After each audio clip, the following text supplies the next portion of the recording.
નમસ્કાર મિત્રો મિત્રો આજે તમારી સમક્ષ મિથુન રાશિના જાતકો માટે 2025માં આવશે દુઃખોનો અંત. આપે થંબનેલમાં વાંચ્યું હશે. હવે ગ્રહ ગોચરનું પરિવર્તન કઈ રીતે થશે અને આપના જીવનમાં સુખનો અનુભવ થશે, આ સવિસ્તાર સાથે આપણે વિશેષ ચર્ચા કરવા જઈ રહ્યા છીએ. મિથુન રાશિના જાતકો માટે સંપૂર્ણપણે આ વિડીયો જરૂર સાંભળજો. ક્યારે ગ્રહો રાશિ પરિવર્તન કરશે, એ ગ્રહો આપના જીવનમાં શું પરિવર્તન લાવશે, સાથે આ વર્ષની અંદર 2025માં આપને શું ઉપાય કરવા જોઈએ જેનાથી ગ્રહોની સ્થિતિ પણ ઉત્તમ બની શકે, સવિસ્તાર સાથે ચર્ચા કરીએ. સૌથી પહેલા ગ્રહોની ચર્ચા કરીએ. આપના ગ્રહોની સ્થિતિ કઈ છે? તો આપના ગ્રહોમાં બીજા ભાવમાં મંગળ છે, સાથે કેતુ આપના ચોથા ભાવમાં છે, બુધ આપના ષષ્ઠમ ભાવમાં છે, રાહુ આપના 10મા ભાવમાં છે, શુક્ર અને શનિ આપના 9મા ભાવમાં છે, અને ગુરુ છે એ અત્યારે આ ગ્રહોની સ્થિતિને આપણે વર્ણવી રહ્યા છે, એ આપના 12મા ભાવમાં છે. હવે 2025માં આપની કોઈ પણ સારા સાથી નથી, તો સૌથી પહેલા આ ડર આપને છોડી દેવાનો છે. 2025 છે એ મંગળનું પ્રાધાન્ય રાખવાના છે, એટલે મંગળ છે આ વર્ષમાં પ્રાધાન્યતા વધારે રહેશે. સાથે આ વર્ષની અંદર ગ્રહોનું પરિવર્તન વિશે આપણે ચર્ચા કરીએ તો આપના રાશિ સ્વામી છે બુધદેવ છે, જે આપના છઠ્ઠા ભાવમાં છે. હવે ભૌતિક સુખ માટે સૌથી વધારે ગ્રહ જોવામાં આવે છે એ બંને ગ્રહો છે, એક ગુરુ છે અને એક શુક્ર છે. તો આપના શુક્ર છે એ શનિ સાથે છે, એ 9મા ભાવમાં છે, અને એ રાશિ પરિવર્તન ભાવ પરિવર્તન કરે છે. તો ક્યારે આપના જીવનમાં પરિવર્તન આવશે? આપના જીવનની અંદર જે નોકરી બાબતની ચિંતા છે, આપ જ્યાં નોકરી કરો છો પણ આપની નોકરીમાં આપને ઉન્નતિ, પ્રગતિ અને સફળતા મળતી નથી, તેમાં પરિવર્તન આવશે.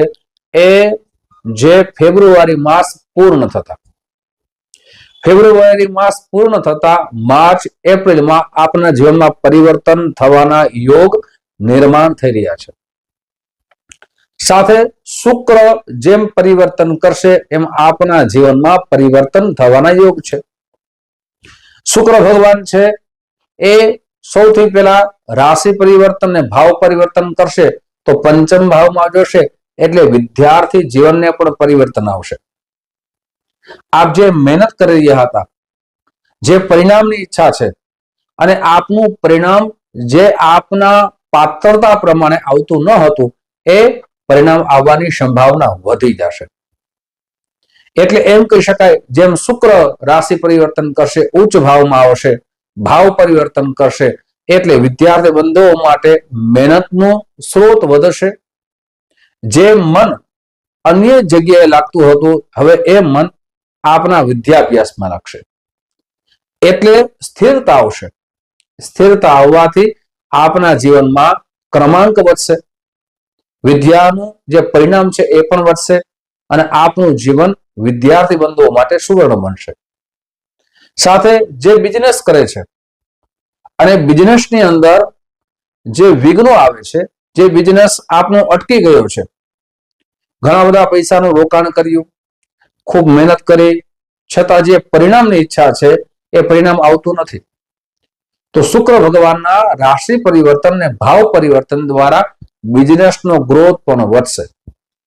મેં પહેલા જ ચર્ચા કરી કે ભૌતિક સુખ માટે શુક્ર અને ગુરુને કારક માનવામાં આવે છે. હવે શુક્ર છે એ પણ વધારે વિશેષ ફળ ક્યારે આપશે? તો કે આપણી લગ્ન થઈ ગયા છે, સંતાનની ઈચ્છા છે, સંતાન પ્રાપ્તિના યોગ પણ નિર્માણ થઈ રહ્યા છે. મિત્રો, આમ દરેક ગ્રહોની વિશેષ ચર્ચા આપણે આ વિડીયોમાં કરશું, પણ તે પહેલા એક નમ્ર પ્રાર્થના છે. મારા નવા મિત્રો આ વિડીયો જોઈ રહ્યા છો, મિત્રો આ વિડીયો તમને ગમે તો જરૂર ને જરૂર લાઈક કરજો, તમારા મિત્રોમાં ખૂબ શેર કરજો. પહેલી વખત આ ચેનલ જોઈ રહ્યા હો તો સબસ્ક્રાઇબ જરૂર કરી લેજો, આવી જાણકારી તમને પ્રાપ્ત થતી રહેશે. સાથે મિત્રો, જે પણ ચર્ચા કરીએ છીએ એ ચંદ્ર રાશિના આધાર ઉપર ચર્ચા કરીએ છીએ. આપના જન્મ ગ્રહો કઈ સ્થિતિમાં છે એ ખબર નથી. પણ જો આપને આપણા જન્મગ્રહ વિશે જાણવું હોય તો અહીં નંબર પણ દેવામાં આવ્યા છે, અહીં સમય પણ દેવામાં આવ્યો છે. આ સમયમાં કોલ કરશો, આપની એપોઇન્ટમેન્ટ નોંધાવવામાં આવશે, ઓનલાઈન ને ઓફલાઈન. આપની પાસે જન્મ તારીખ નથી, જન્મ સમય નથી, તો કોઈ પણ પ્રકારની ચિંતા કરવાની જરૂર નથી. રૂબરૂ મુલાકાત કરશો, પ્રશ્ન કોઈના માધ્યમથી આપને શાસ્ત્રોક્ત ઉપાય બતાવવામાં આવશે. આપ કરી શકો એવા સરળ ઉપાય પણ આપને બતાવવામાં આવશે. હવે વાત કરીએ બીજા પરિવર્તન. તો ગુરુ ભગવાન પરિવર્તન કરશે, વૃષભ રાશિમાં ચાલે છે, એ મિથુન રાશિમાં આવશે. એટલે કે તમારી જ રાશિમાં આવશે, લગ્નમાં આવશે. હવે ગુરુ ભગવાન જે રાશિમાં આવે છે એ ભાવનું પણ કલ્યાણ કરે છે. દ્રષ્ટિ કરે તો ત્યાં પણ કલ્યાણ કરે છે. તો વ્યક્તિત્વ, તમારા વિચારોમાં પરિવર્તન આવશે.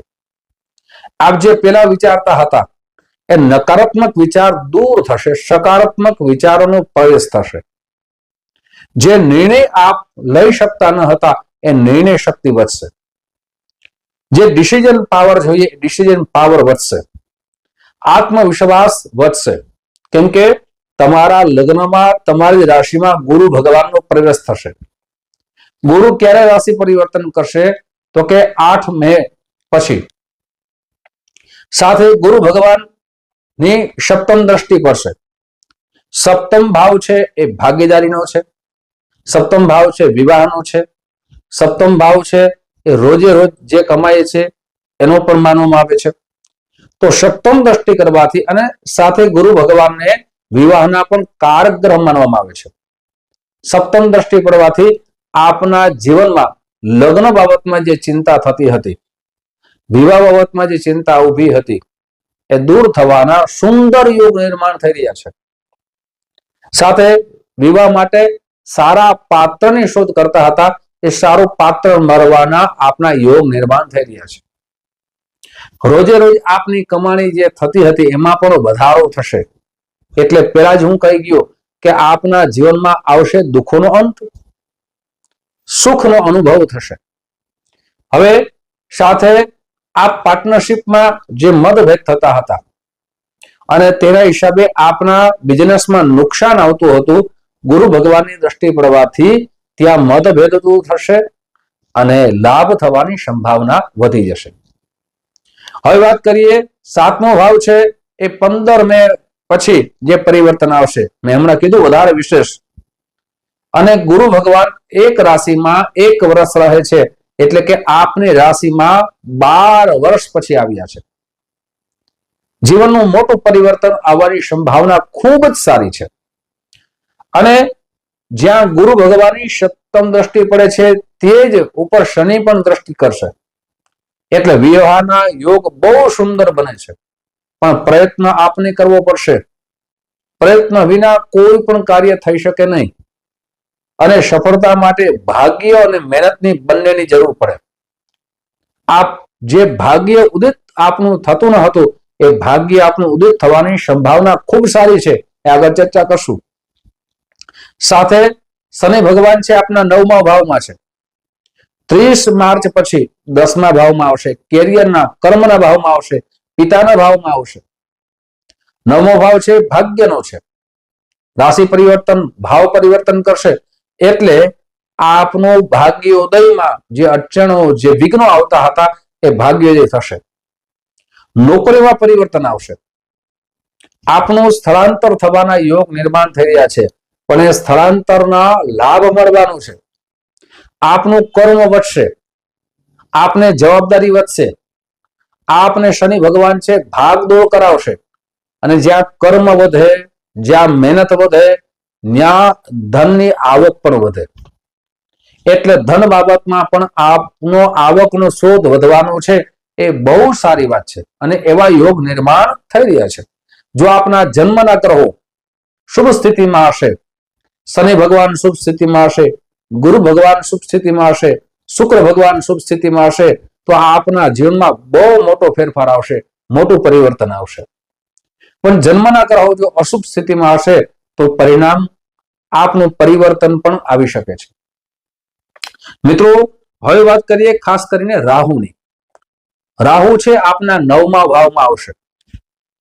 9મા ભાવમાં આવવાથી સૌથી પહેલા આપના જે શત્રુઓ છે, આપને હેરાન પરેશાન કરતા હતા, આપના જીવનમાં જે ઉન્નતિ થવી જોઈએ એ શત્રુઓની રાજનીતિ દ્વારા આપ ઉન્નતિ અને પ્રગતિમાં જે અડચણો આવતી હતી તે દૂર થશે. સાથે કોર્ટ કચેરીના જે આપને ધક્કા ખાવા પડતા હતા, આપ સત્યતાથી જીવન જીવતા હતા છતાં આપના જીવનમાં આપના શત્રુઓ આપ આગળ વધો છો એ જોઈ શકતા ન હતા, આવા શત્રુઓ તમારાથી પરાસ્ત થશે અને આપનો સત્યનો વિજય થશે. રાહુ છે એ આપનું વહેમ દૂર કરશે. સાથે રાહુ છે પતિ પત્નીના ઝઘડા પ્રત્યે જે વહેમ ઉત્પન્ન થતું હતું, પરિવારની જે પ્રત્યે વહેમ ઉત્પન્ન થતું હતું તે દૂર થશે. આપને ખાસ કરીને પિતાની સેવા અવશ્ય કરવી જોઈએ. માતાના જે પ્રશ્નો હતા, બીમારીના પ્રશ્નો હતા તે પણ દૂર થશે. આપ કોઈ મકાન લેવાની ઈચ્છા હતી, ભૂમિ લેવાની ઈચ્છા હતી, કોઈ મોટું વાહન લેવાની ઈચ્છા હતી, એ પણ જરૂર પરિપૂર્ણ થશે. આ 3 ગ્રહોનું 2025માં મોટું રાશિ પરિવર્તન છે, એટલે એ મોટી અસર, એનો પ્રભાવ પણ આપના જીવનમાં પડશે. મિત્રો, હવે વાત કરીએ ખાસ કરીને ઉપાયોની. તો આપની જન્મ કુંડળી બતાવી. આપના રાશિ સ્વામી છે બુધદેવ, જે બુદ્ધિના કારક છે, સાથે વેપારના કારક છે, એટલે બુધનું રત્ન પન્ના પંચાંગ કર્મ કરીને અવશ્ય ધારણ કરવું જોઈએ. સાથે પ્રતિ દિવસે રોજ જેટલી થઈ શકે એટલી ભગવાન ગણપતિજીની ઉપાસના કરવી જોઈએ. ઓમ ગંગ ગણપતય નમઃ, ઓમ ગણેશાય નમઃ, ગણપતિ અથર્વશીર્ષના પાઠ કરો. સાથે ગણપતિ ભગવાનનું સંકટ મોચક સ્તોત્રના પાઠ કરો. બુધવારના દિવસે આપની શક્તિ અનુસાર લીલા રંગની વસ્તુનું દાન કરો. આપના માટે ઉત્તમ બની શકે. મિત્રો, આવી જાણકારી તમારી સમક્ષ મૂકતો રહીશ. આપ જે પ્રેમ આપો છો એ પ્રેમ બદલ આપ સૌનો હૃદયથી ખૂબ ખૂબ આભાર વ્યક્ત કરું છું. ફરીથી મળશું. જય શ્રી કૃષ્ણ. મહાદેવ.